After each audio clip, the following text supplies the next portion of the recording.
Welcome, everyone, to Tools for Success, Personality, and Parenting.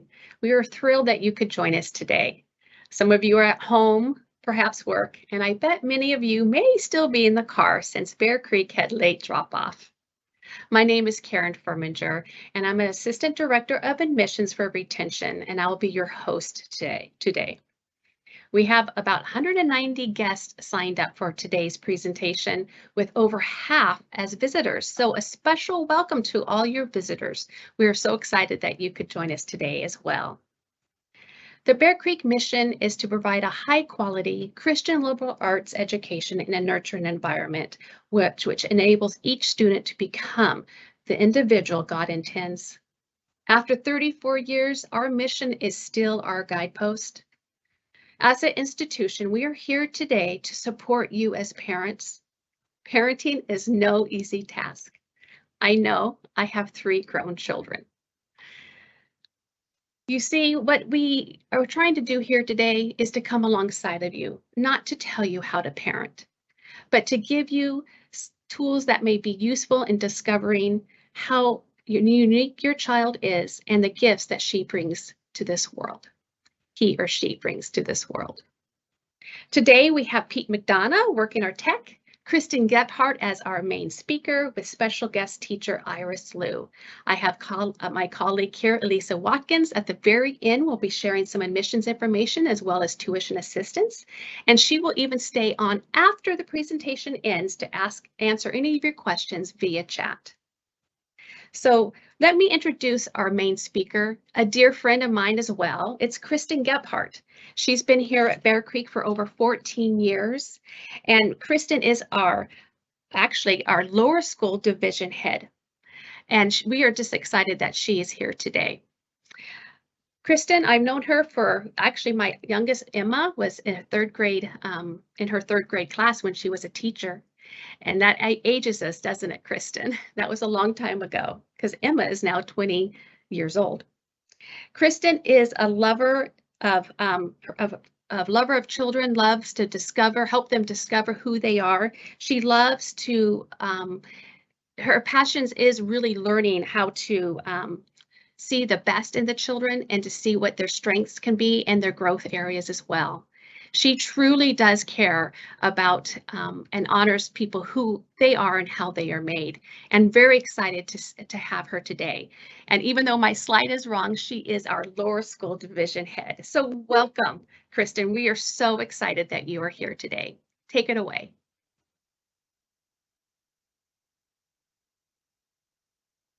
Well, it is a joy to get to be with you in this format this morning. I just want to say a big hooray to each of you.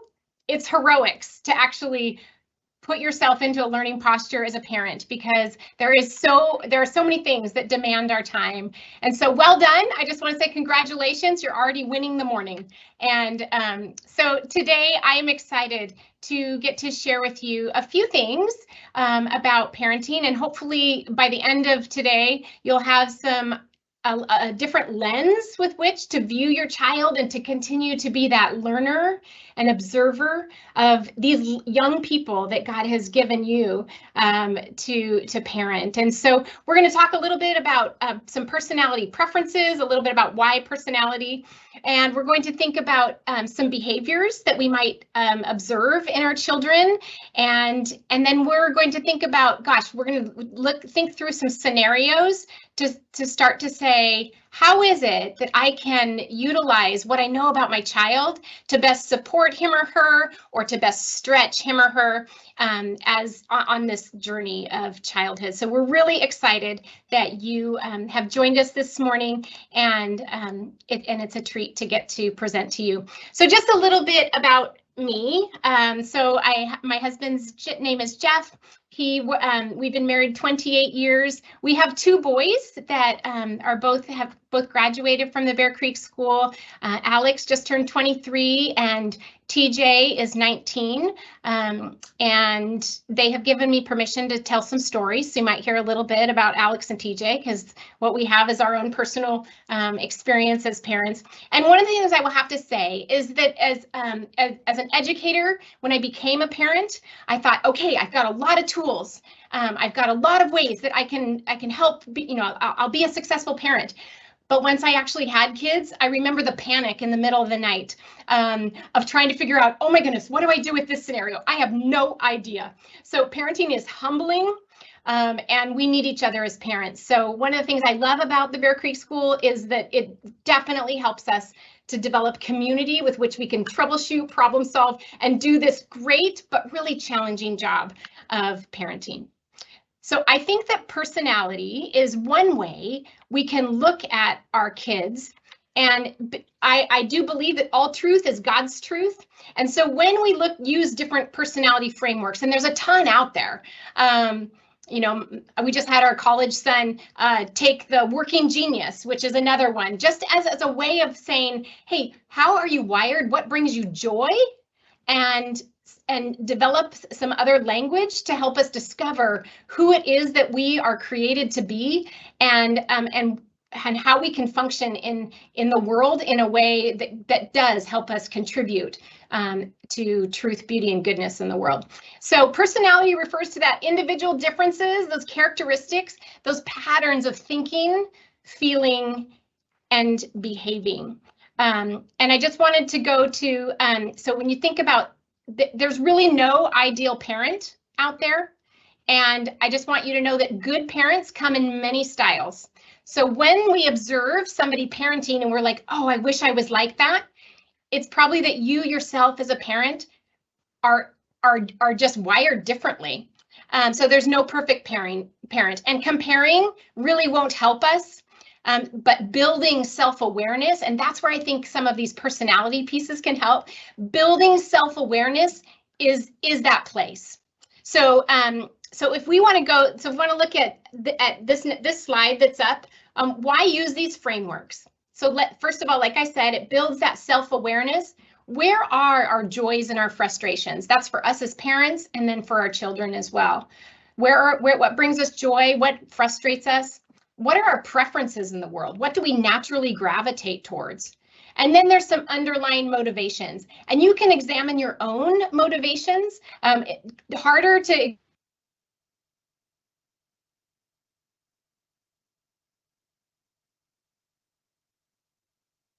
ask them, why is it that brings you joy? What is it underneath? And so it actually brings really rich discussion about what it is that they understand about themselves. So I think that any personality framework just helps us develop a lens and a language with which to talk about, to think about styles and differences between ourselves and others. When we develop these lenses, it's then a lot easier to say, okay, so I may not have the right way of doing it, but we develop that, oh, you're looking at that from a completely different angle.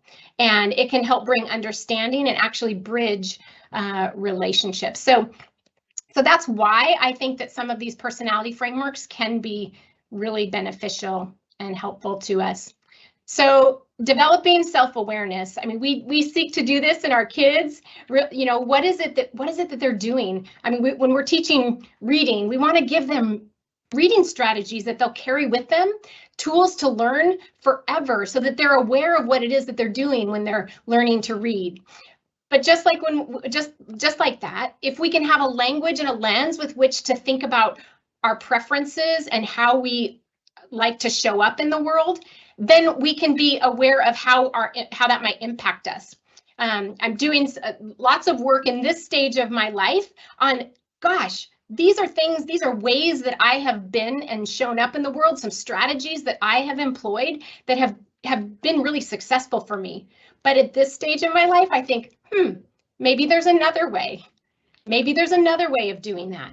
And so it just gives more options, especially as we get older. So when you think about being really intentional as parents, and I know that those of you that show up to things like this are intentional because you're trying to grow and do right by your kids and do this role well. When we develop this, it just allows us to be more intentional. So to be able to also understand the other adults that are around us, When you think about a whole team around your kids, how is it that grandparents might be influencing them, or how is it that neighbors, might be influencing them? It helps us understand those other adults as well, and to be able to have healthy conversation with our spouses or our partners. That ability to be able to dialogue about how we're approaching different scenarios in a really healthy way that says, hey, we might have different ways of being in the world, and how can we decide together on this one? So it just gives us some safe language as well. So when we're looking at our children, it gives us the ability to say, gosh, I see that brings you joy. Let's do more of that. So I think that when we come at a parenting situation from a strength space versus a deficit base, we actually propel them and we help them grow quicker. Let me give you a couple of examples. So both my children, very, very different. When Alex was younger, he loved to play and be in that imaginative space. He loved to tell stories. I remember we would giggle outside his door at night because he loved stories so much that some of his first language, the way he soothed himself, and it was kind of challenging, the way he would soothe himself was to talk. So if he was upset, it was really hard. There wasn't a sensory thing. It was all about language for him. And we would giggle outside his door because he would be telling stories. He would be recounting his day, but in the third person, like a book. He'd be like, and then Alex said to Mom, are we going to the park? So he would have dialogue, and it was just hilarious because it was just so him, and it brought him joy, and it helped him to process the world. And then TJ, on the other hand, he didn't talk for a very long time, very sensory stimulated, and wanted to use his body.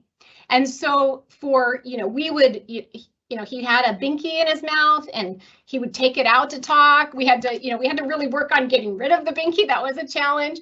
But for him, he wanted to use his body. And so knowing that about my kids, I was able to join them in those areas that made them who they are.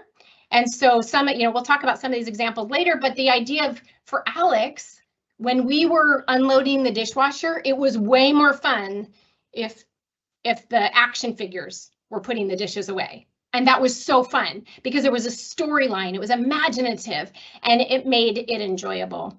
For TJ, I had set up more obstacle courses in my house than, people would come over and there would be chairs and bean bags, and this is where you would hop, and then up the stairs you would do this. And so those types of things, if we were engaged in some sort of physical feat, he would actually start to open up and share more about who he was and that experience. So really being able to target our kiddos with what brings them joy. It just allows us to celebrate who they are. And then also, once we know who our kids are, that ability to stretch them a bit. So to take them where are those places where they do need to grow? And I'll give you some examples about that in a bit. So in those safe spaces, giving them sort of an opposite opportunity to stretch and grow. All right, so we're going to look at 2 frameworks today. There's a lot more out there, but we're going to just touch briefly on the surface of 2 frameworks, some of which you may have heard. The Enneagram is a framework that can be really, really helpful for understanding our ways of being in the world and our patterns, the strategies we tend to use in order to cope in the world. And the theory goes that for the first half of life, we really put on those strategies because we need to figure out how to navigate the world. And there's some strategies that feel really more comfortable for us. In this framework, there's actually 9 different types of people, and each type actually has 3 subtypes. It's very complex, but it really can be used as a transformational tool. And I would say I'm still using it, and it really can help me to be able to process what I'm dealing with in life, and then being able to grow and reflect on, gosh, is that the way I want to handle that? And so it can be a really transforming individual work piece. So it's quite complex. Today, I'm going to talk about the three intelligences, and that's the gut type. That's kind of the doing personality. And then there's three types. That's three. There's three types in the gut type. There's three types in the heart type. That's the feeling. And there's three types in the head type. That's the thinking. So we're not going to get into each of the 9 types, but we're just going to think about gut and heart and head. And we'll talk about what that means a little bit. And by the end of this, what I'd love for you to do, you might want to grab a piece of paper to sort of jot down, gosh, I think I function that way, or gosh, I think I find myself landing in like this, or oh man, I might be a thinking type or a head type. Because that's going to, if you do a quick, self-analysis, and there's online tests, and then there's some really great measures that are available as well. So this book that I would recommend to you, it's called Spiritual Rhythms for the Enneagram, a handbook for harmony and transformation. It's really powerful because what they do is they say, ultimately, we need all 3 types.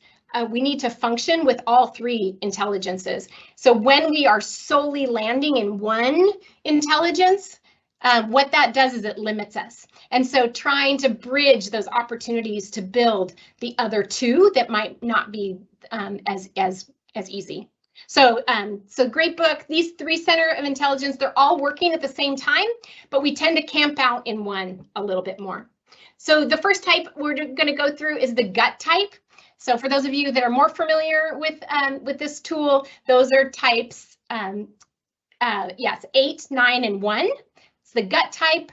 These are the doing, the moving, the actions, intuition, activity, and the body, having to do with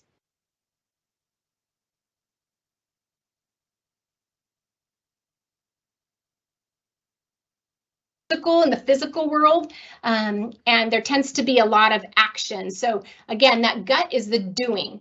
I definitely live in this intelligence myself, and I will do so many things. Sometimes not the most important thing. I don't always prioritize the best, but I will constantly do action-oriented. If I'm sitting around too long, I will get a little bit antsy. And so these are some of the descriptors there. Let's go on to the next one. So after the gut is the heart triad, or the heart center of intelligence. And for those of you that know this tool a little bit more, this is type 2, 3, and 4. We're not going to get into numbers today, but for those of you that know more of the tool, I want to give you the reference point. So the heart type that's the emotional quotient. So if you look at there's the feelings, emotions, relationships, the interpersonal dynamics, and this type, they're more sensitive to others and self. And so again, this is that heart type, the EQ, and the ability to the tendency to really focus on relationships and what the feelings are. All right, let's move on to the next one. This is the heart type, or the head type. And for those of you that know the tool, this would be type 5, 6, and 7. And the head type, again, that IQ really loves to live with thoughts and ideas, imagination, thinking, language. So our son Alex, like I was sharing before, so he's definitely a head type, that ability to love to retell things, and lots of thoughts and ideas, lots of conversation for this center of intelligence, and centered on thoughts, ideas, theories, things like that. So I know that was brief, but let's think for just a minute, just jot it down, or jot down what you think for yourself as a parent. Where is it that you tend to want to live? Do you find yourself being very action oriented? That would be the gut type. Do you find yourself being very relationship oriented? That would be the heart, that feeling piece.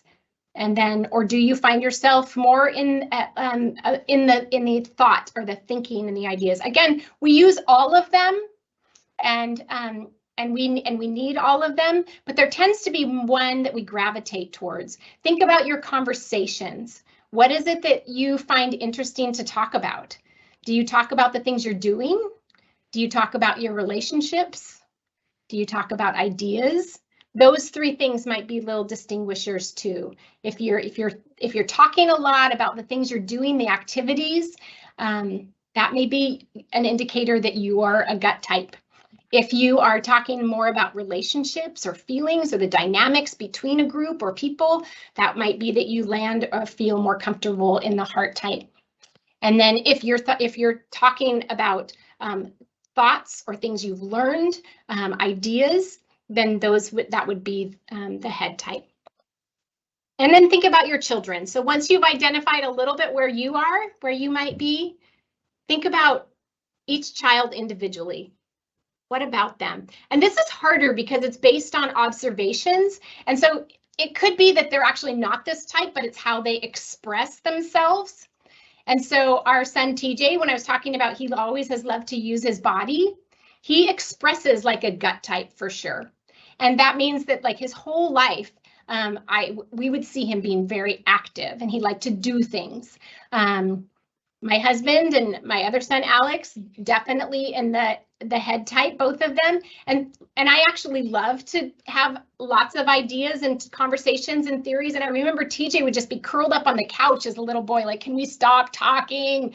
No more conversation, please. I think he would just get so frustrated, like, can we go do something?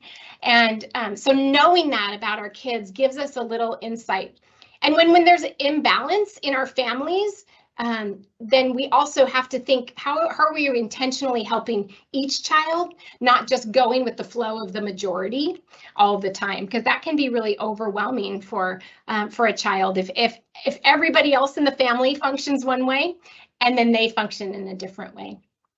So that's the Enneagram, super brief, quick. Just looking at those three, I mean, people spend hours and lifetimes studying this framework, and there's a lot more to it. But I just wanted to give you a little bit of a lens into how can we start to identify a few pieces to just look differently. How when you put on like different lenses, it allows you to see close up, far away. I think it's just another way of being intentional and reflecting and being learners of ourselves and learners of our children. So that's Enneagram. So if we look then, and the second one we're going to look at today is the MBTI, or the Myers-Briggs Type Indicator. You may have taken this in college or in a work setting, but I think it can be very helpful. So this has some complexity to it too, and we're just going to look at two of the dichotomies today.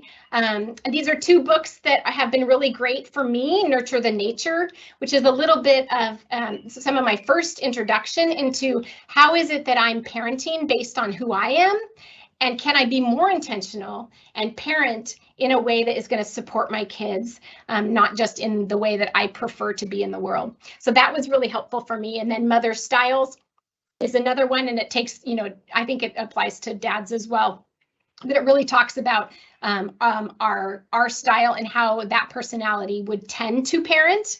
And then it gives us some ideas as to how to push ourselves to not just parent in our own preference, but to parent in a way that supports our kids. So when you look at Myers-Briggs, these letters may be familiar to you if you've taken this before, but we're going to look specifically at extroversion and introversion, and that's where you focus our energies, where when we are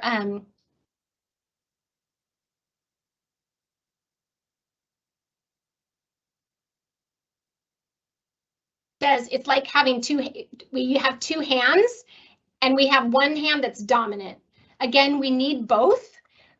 So we need to be able to focus our energy in an extroverted way, and we need to be able to focus our energy in an introverted way. It's just that we prefer one. I'm very right hand dominant. This morning, I'm at the gym. I'm working out the same thing on my left hand, and I'm a little more wobbly, but I still need to be able to have strength on my left side. So that's what this theory does. But where is it that we, especially young children, they tend to develop one very quickly over the other, and then they spend a lifetime building the strength in both. So the first two are extroversion, introversion, the focus of energy. The second two, and the second and third dichotomies we're not going to focus on today because those are the cognitive functions, and those are harder for us to look at in our children until we can have conversation with them about them. But they're really fascinating too to get in.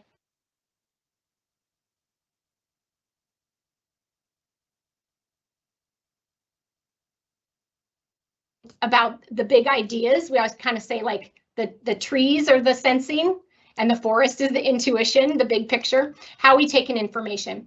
Thinking and feeling dichotomy, that's how we make decisions. Thinking really focuses on the facts, the data, and how those play out, and feeling is how we make decisions, tends to be more on how it's going to affect people. Both important, but we tend to prefer one or the other. And then the other one we're going to look at today is judging versus perceiving, and it's how we deal with the outer world, and it's how we show up. So we're going to look, if we want to go just to the next slide, we're going to look at extroversion and introversion. So again, extroversion, oriented to the outer world, focus on people and things. They tend to be more active, using trial and error with confidence, and kind of extroverts scan the environment for stimulation. So sometimes it's like, in order to think it, I have to say it for our extroverted friends. And then introversion, if we want to go to that one, again, oriented more towards the inner world, focusing on our ideas or inner impressions, being reflective, considering deeply things before acting, and finding stimulation inwardly. So when you think about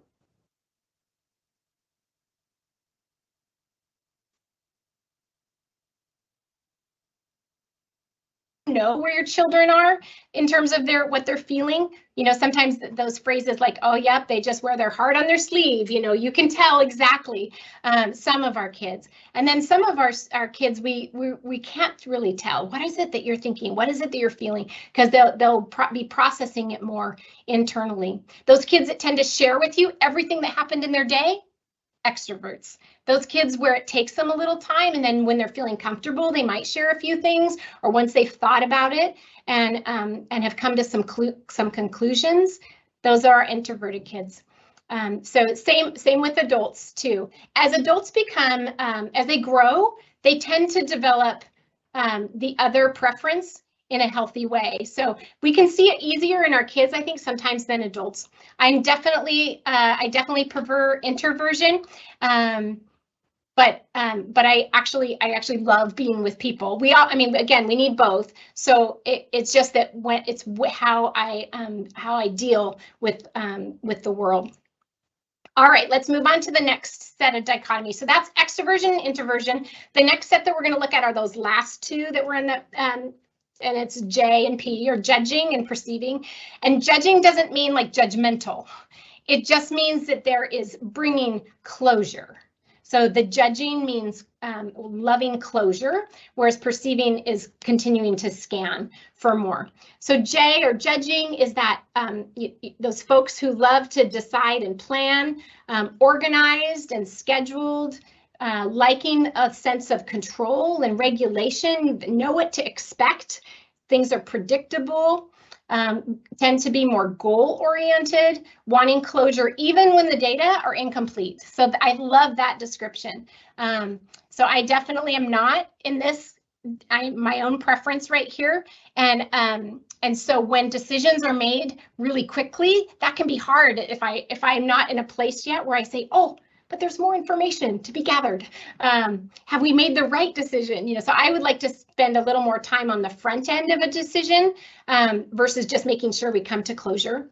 But then I know that there are some times, like for our judging friends, for those of you that have the judging preference, goodness, if it's all open-ended, it just feels chaotic. And so really trying to help for those that are judging preference oriented, really scheduling things out so they can see what is expected, and that just gives them confidence in the world. All right, let's move to the next slide. Perceiving. So perceivers like to continue to take in information. They like to adapt and change. They're curious and interested, open-minded, don't mind surprises as much. because that would be new and I can adapt to that.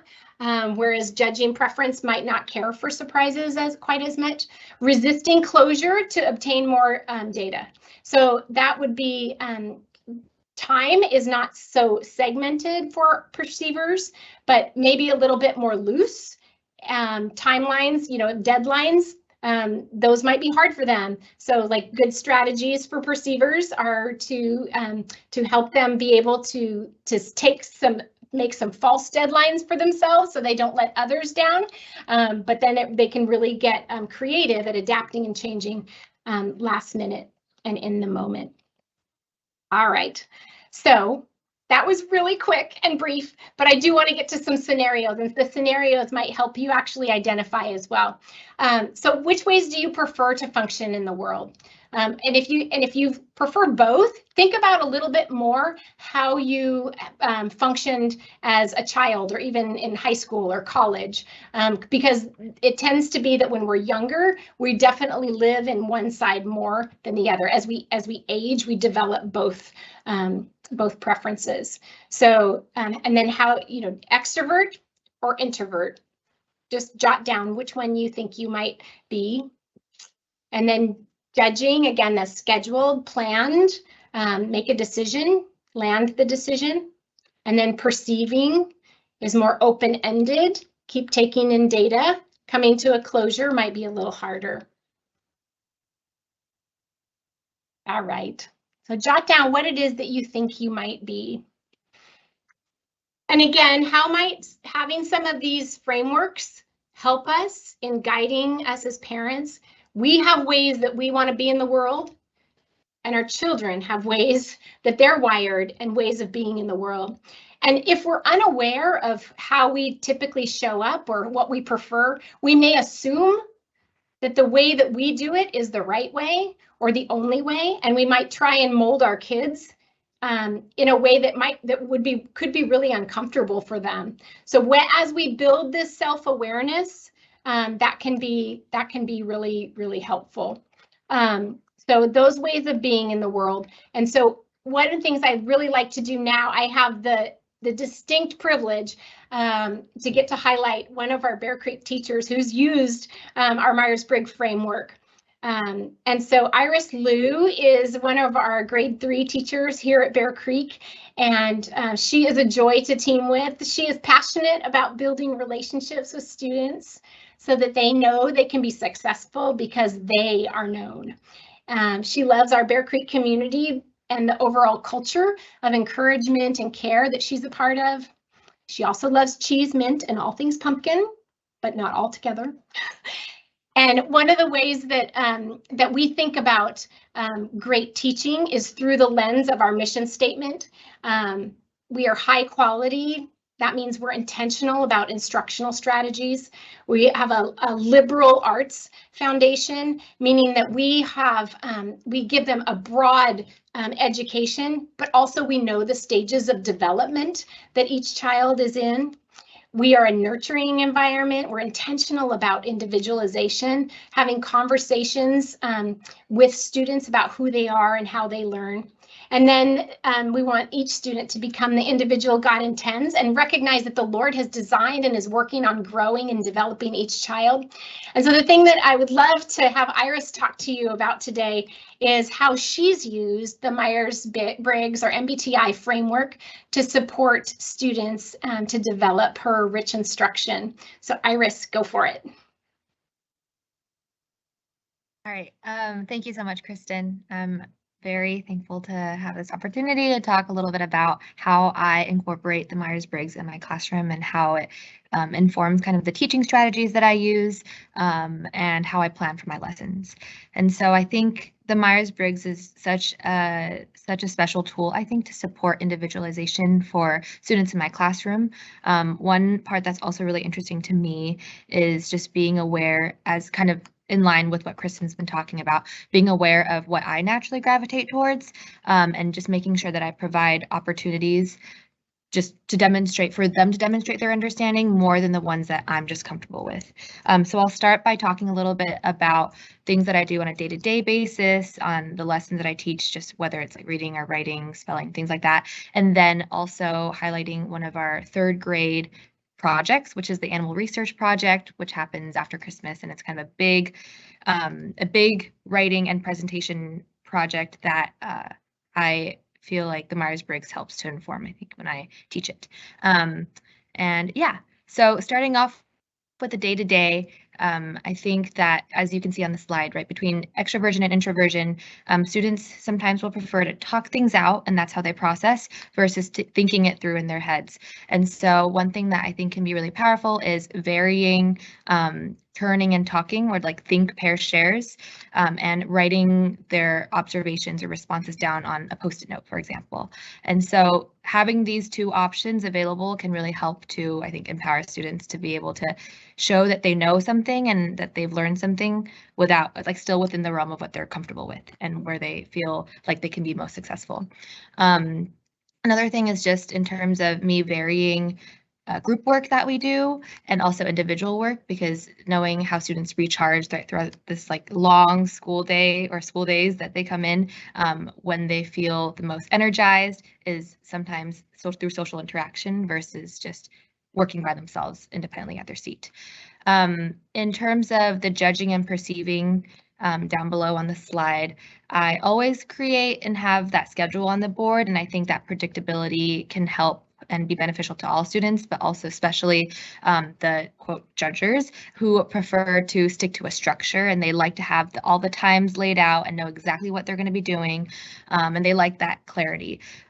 Whereas I think sometimes having flexibility in the schedule as well helps to ease the, I guess, concerns of the perceivers who like to keep options open.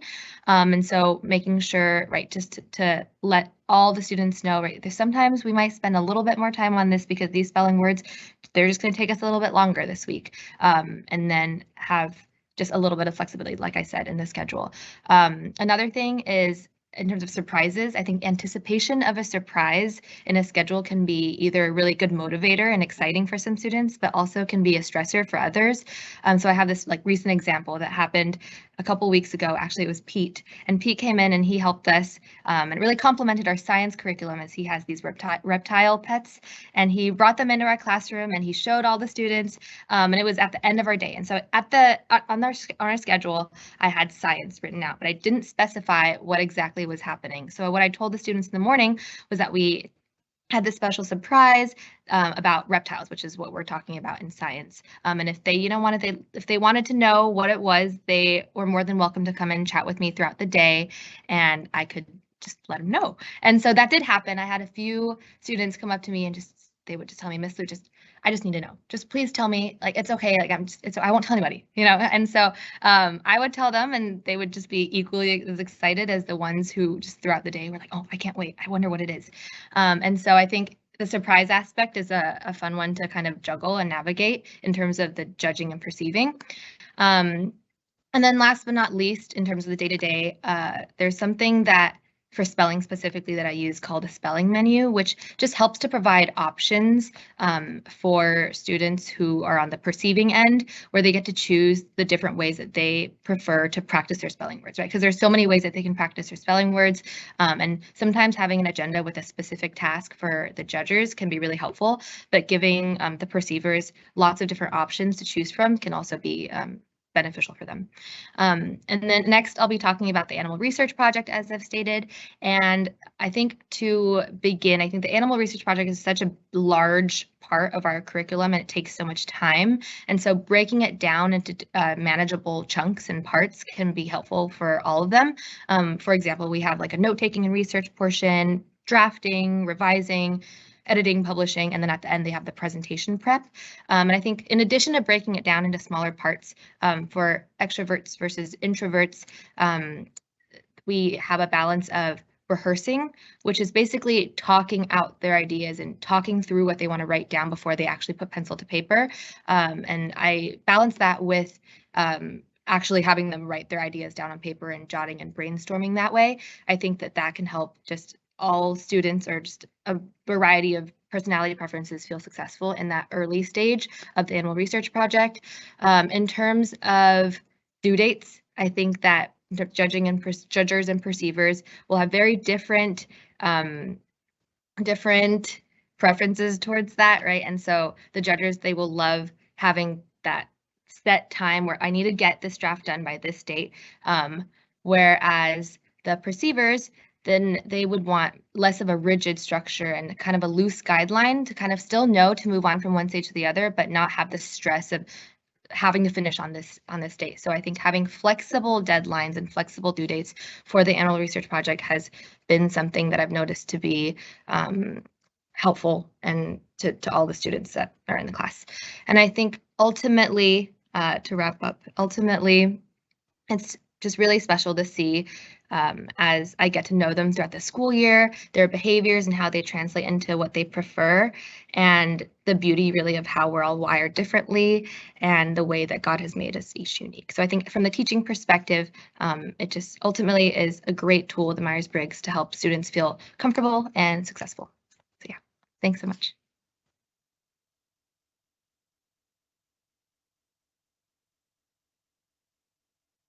Thank you so much, Iris. Iris just took what we learned at a professional development session and started to just really implement with her students. We don't type our students, we don't do personality tests with our students until they get a little bit older, but we do talk about preferences for sure. And just when you have a classroom of children, just like if you have, a meeting full of adults, you're going to have all the different types of preferences in the room. And so really targeting different types can help when you're in a larger group.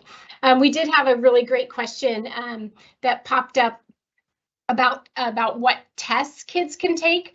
And so for like Enneagram, I would say I would hold off until kids really are almost in, high school, college, because that's when they're really starting to be deliberate about the strategies they're trying on. So just really observing them and seeing what you think without labeling them. I definitely am really big about not trying to put people into a category or type, but really trying to just observe behaviors that might be helpful, that might indicate, but people get to choose what preference they actually have themselves. And so we're really careful with that. I have done Myers-Briggs personality types with a group of children. It's called the Murphy-Meisgeier assessment, and it is designed for children age 7 and above.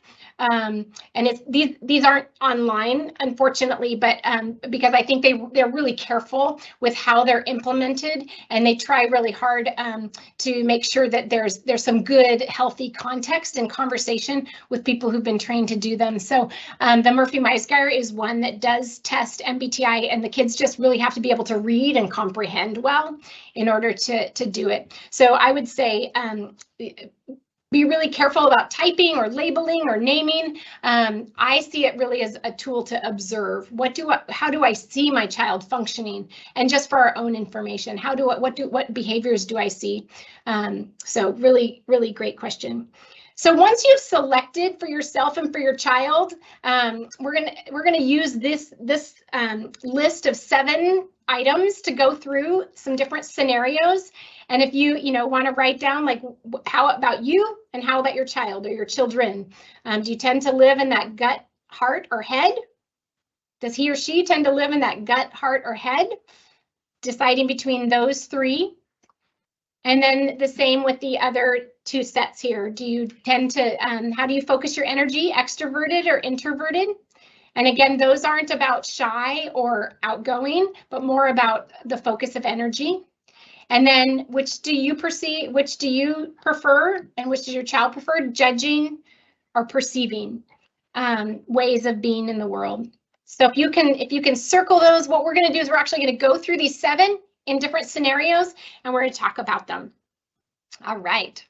Well, if we look at the next slide, when we think about each scenario, we do have to be deliberate, or it's better if we're deliberate and intentional about how it is we're approaching our children. When is it that we want to align with our children? Number 1, if you want them to just experience pure joy, Again, like doing the unloading the dishwasher with Alex with an action figure, that made it so fun. There was a connecting moment relationally, and I could just join him in his world. And it just allows them to experience life in a way that's fun. I think that's why we take our kids on, on trips that we think that they're going to just love, and to be able to see the world through their eyes brings us joy as their parents. So when do we for sure want to align with our children? When they're in stress, or when things are hard for them, if they're not in a great space, when they're tired, those are times that we want to intentionally align with how they prefer to be in the world. It's just going to make things go smoother.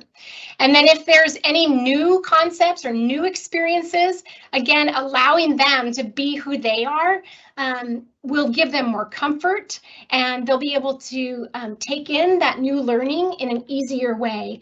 One of the things I love about who we are at Bear Creek is we do try and learn how to nurture each child. What is it that they need in order to be successful? Iris pinpointed a few of these things. If they're learning something new, it's a lot easier for them to use their stronger preference in order to learn it.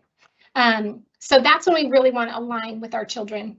And then when is it that we want to stretch our children or do sort of the opposite, or use a different center of intelligence? Well, I think it's when it's outside of stress for both you and your child. If I'm feeling stressed about it, it's probably not the best time, because how I come at it, or what my languaging is, could come off as stressful to my child. Or then sometimes there might be a deliberate stretch. So my son Alex loved to talk, and it was very challenging for him not to talk. So I remember there were some deliberate stretches where we would say things like, "Hey, Alex, on the way home from the grocery store, none of us are going to talk. It's a game, like the whole time. Nobody's going to talk the whole way home." And that was really challenging, but a deliberate stretch. And then the next one, for practical reasons, right? Like self-regulation is important. So for our more extroverted kiddos, it is important that they're able to regulate and not always blurt out, or not always talk out loud, or not always be a force in the external world. They have to have that self-regulation. So and then for our introverted kids, this very same thing, right? And so we're going to go through each of these different scenarios. Hopefully it's fun for you, and it might help you identify a little bit more. How is it that your child likes to be in the world? It might help you identify for yourself, how do I like to show up in the world? So just going to walk through a bunch of different scenarios here. The first one is games. When we think about playing family games, what preferences would each type like? So when we think about the gut type, tends to like games that are active, that might be drawing something in the world, and it might be fast paced. There might be a little bit of competition, maybe a timed element. Games like Qubits and Jenga, where there's physically something happening with the game. If we move to the heart type, when we think about games that they might like, are a little bit that have that relational element. There's a game for kids called Guess Who that's all about people, where they're making observations about a different people, and it's like a mystery, and they're trying to guess who is who. Conversations where games where there's more cooperation and how you work as a team. Maybe less competitive, but more about how we function together, and as we seek to accomplish some mission. The head type will enjoy games like trivia games, strategy games, some sort of games where there's different ways of winning, and so maybe not as much the zero-sum games like Monopoly or Risk. Those can be harder games, but the games where you can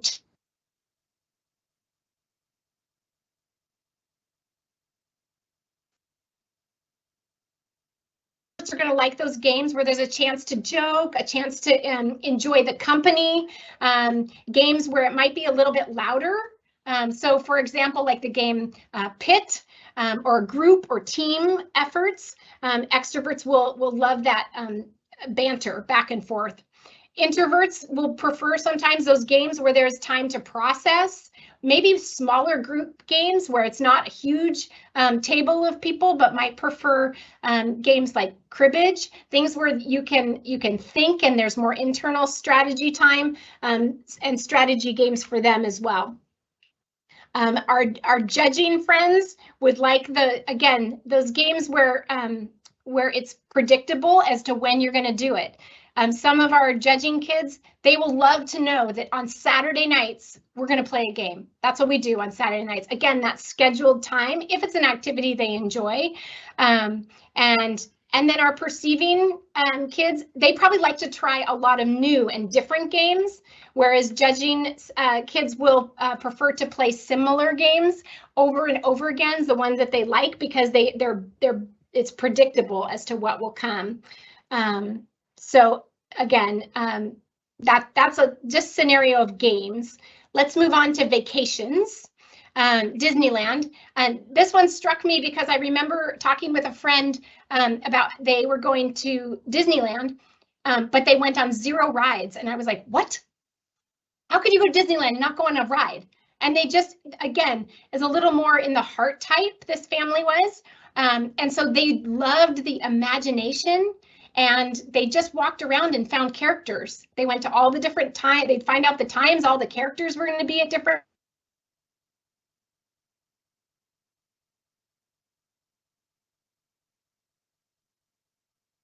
the same vacation. The gut type, they're going to prefer that thrill, that adventure, the external, the doing in the world. And then head types, they might really get into the thematic part of Disneyland, the fact that you immerse yourself into a world, a fantasy world. I think, like I know our son Alex loves Disney World, and he loves like the Star Wars land, because you just immerse yourself in this world that you've read about, and you maybe know some facts, and so that can be an interesting way of thinking about planning a vacation or what it is that your child might enjoy.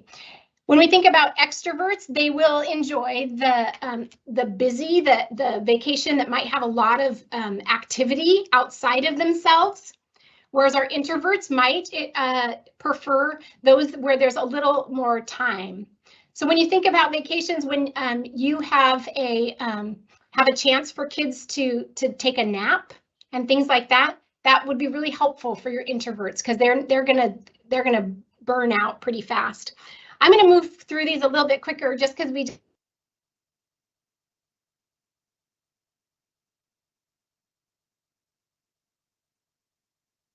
at a restaurant. What's the action? The heart type is gonna like who comes with us. That's going to be an important part. Maybe there's special guests, grandparents, things like that. How can we have conversations about our relationship there? The head types, they might want to study the different types of food as they get older. Like it's really specific. Like, what is it that I love about this food? The ideas, the concepts that go along with that. And then our introverts and our extroverts, again, think about their experience. If there's a lot of external activity, introverts might like it occasionally. Extroverts are going to love the new and the active. And then again, is it planned for our judging friends? Is this the day we go out to pizza? Is it predictable? Knowing the menu ahead of time can be helpful for those that like that, showing your kids the menu, what they can order, the choices, so that they're not having to make a decision in the very last minute. Perceiving friends, they probably will like new environments and new types. They might be more willing to try new foods as well. We think about homework, the homework experience. The gut types may like a little more competition. Timers can work really well because it's external, it's active, and they can see how much time they have left for homework. Head types, doing it with others relationally to set up a study group or a buddy system, or even you sitting down next to them might make homework easier. The head types, they might need to just go alone. Our son TJ, I was used to Alex. Alex wanted to talk out his poem and verse memory work, but TJ, he was just like, nope, leave me alone. I'm gonna go into my room and I'm gonna learn this memory work all by myself. More that head type wasn't interested in doing it externally. He's also more introverted. And And then let's move on to the next one. We're going to go on to inviting friends over. If you have a gut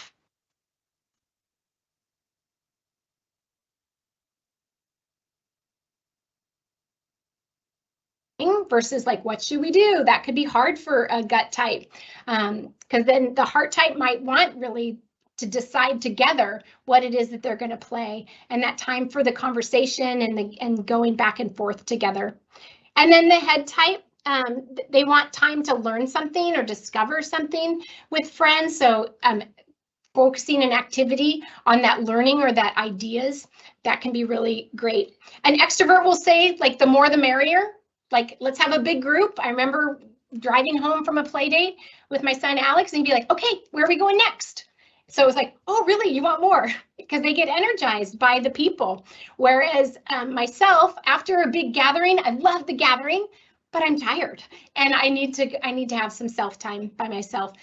Our judging kids, they'll want to know, what's the plan? When is it that we're having it? How long will it last? Give them the update. Whereas the perceiving kiddos, they might be like, can we do it right after school? Can we have a play date right now, Mom? Can we change the plans? And they're okay with that. All right, let's move to the chores. It's skipping over one. And again, if in the chores, if you're a gut type, they might really like to just have a checklist where you write down their jobs. Can they do it to music? Get it active. The heart type is going to want to do it together as a family. It might be like, hey, this is the time we're doing it. We're all doing it. We're all jumping in. I might say things like, hey, I'm gonna help you clean your room. I'll work as fast as you do, you know? So I think that idea of just relationally working together. Head types really will prefer a chore system and the why behind it. Like, why do we do this? Why would it have to be done that way? So giving them instruction on the best way to do it. Extroverts are going to like it when the whole family is doing chores all together. So it's not a solitary experience. An introvert might prefer, hey, this is your job and you can do it whenever you feel comfortable doing it. And that would be perceiving as well. But the introvert might say, gosh, I would prefer to just do this on my own when it works for me and when I have the energy to do it. Judging friends with chores, like if there's again, that time set aside every Saturday morning, this is the hour when we do this, then it's predictable for them. And then the perceiving side has, if it give them a deadline, because oftentimes it takes that deadline, like, hey, you know what, we're going to go to the park as soon as this is done. Then they'll start to get pretty busy finishing those chores. So I know we have run out of time. It's amazing, but I wanted to scoot all the way to that last slide, Pete, if you could. And if you look at, I think it's slide, 37. And if you go, again, we want to align with our kiddos when we just want to bring them joy, and when we want them to be able to learn and grow in a fresh way. So doing what it is that they naturally do can be really beneficial. We do want to stretch them. If we have an introverted child who doesn't enjoy speaking in front of others, then sometimes we're going to need to stretch them, right? Our son TJ, I remember he would say to me, please don't let me get that award because I don't want to go up in front of the school. And so, like, please no, like that would be awful. And so, but by the time he was just used to it at school, he'd perform his poem and verse every week for another adult. And by the time he was in middle school, he was selecting to be in drama and things where he was on stage, because that you just develop. We want our kids to develop comfortability in areas that aren't necessarily their preference. So that's when we want to stretch our kids, you know, when it's practical, because if what they're doing is inappropriate socially or inappropriate and it's not helping them grow, that's where we want them to be in a comfortable position with us supporting them, us naming, we know that you like to do it this way. Here's another way that's going to be really important for you to learn how to do this in your life. And so those are the times when we really want to stretch our kids. So seeking to understand who we are, seeking to understand who our kids are, and then at the same time to use that knowledge it and apply it to specific scenarios to help them grow and to help them enjoy relationship with you. So thank you so much for your time, and I'm going to kick this back over to Karen Furminger. Well, amen to that, Kristen. Thank you so much. There was lots of information today and so valuable. It's really a time for us to think about what brings our children joy and what do they need to grow and stretch, and we can apply this to ourselves as parents. I do want you to know that you will be receiving this recording and PowerPoint tomorrow with a survey. So there was a lot of information, but you get a chance to look at it all again. Real quick, we have another Tools for Success seminar coming up. We want you to be aware of that. Here's the information there. I quickly put it into the chat. You can go to our website. Very excited about that. Be sure to sign up for those. The next thing that we want to show you, we have another Discover open house. Discover Bear Creek for upper school. We've done it for lower school and middle school. You may go to our admissions page to see those other opens, the recording of those open houses. And then also the next slide, what we have is Bear Conversations. This is just for those of you who are here, you love to learn, you may enjoy these as well. Next up, we have Elisa, who just will share with us for just a minute. And then, like I said, she'll stay on later to answer your questions via chat. Elisa, I'm going to say goodbye right now. Thank you so much for joining us, and we'll let Elisa end our time. Elisa? Thanks so much, Karen. Like to just reintroduce myself. I'm Elisa Watkins, and I'm the Assistant Director of Admissions for lower school. So that means I will be shepherding and guiding you all through the admissions process with your K through 4th grade students. I want to be respectful of your time. I'm going to go through these things quickly today, but I do want you to know that everything we're going to show you today and I'm going to chat about is on our website under the admissions tab up at the top. So I just want you to know we are open. Our admissions are online. They're very easy to do. 2 things I want you to keep in mind for our current families. If you have siblings who want to apply, that deadline is December 12th. If you have any questions, buzz me right away. We want to get you working on those. For our folks who are new to Bear Creek, January 23rd is that deadline for all of those checklist items to be done. I promise that you still have time to do them. Don't worry about that. But if you have any questions, of course, we're always here to chat with you.